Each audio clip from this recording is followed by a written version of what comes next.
And that is why pastors, worship leaders, and church members all seek his counsel.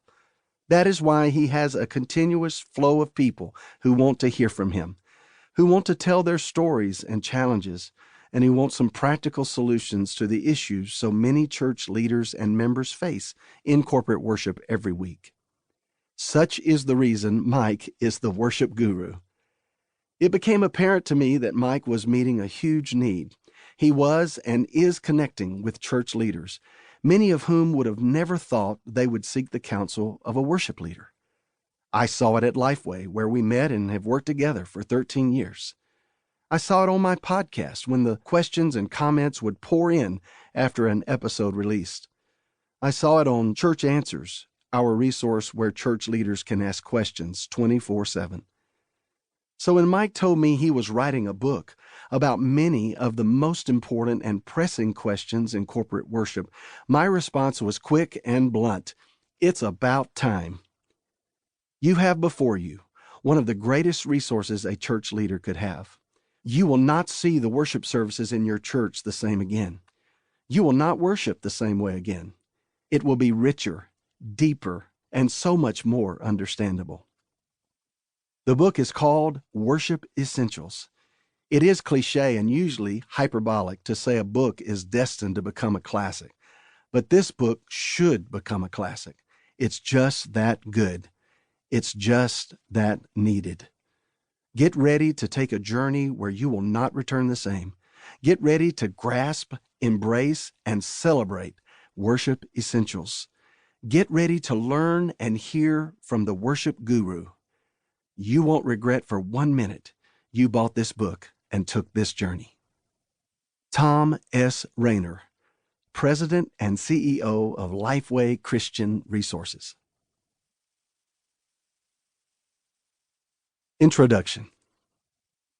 It's a conversation I've had dozens of times.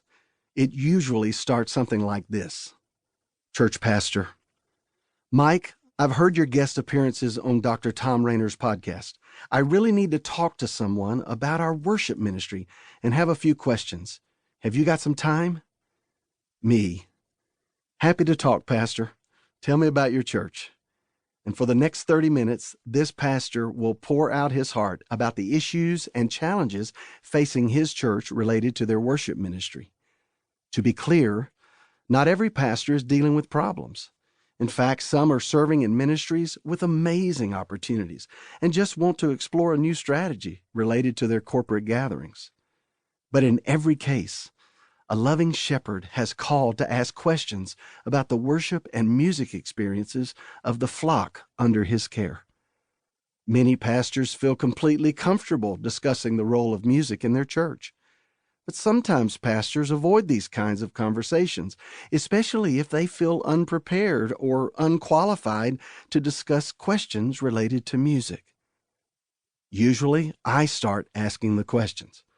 As I learn more and more about their history, their vision, their leadership, and their congregation, I explore with the pastor all of the kinds of expectations a church can have for worship ministry.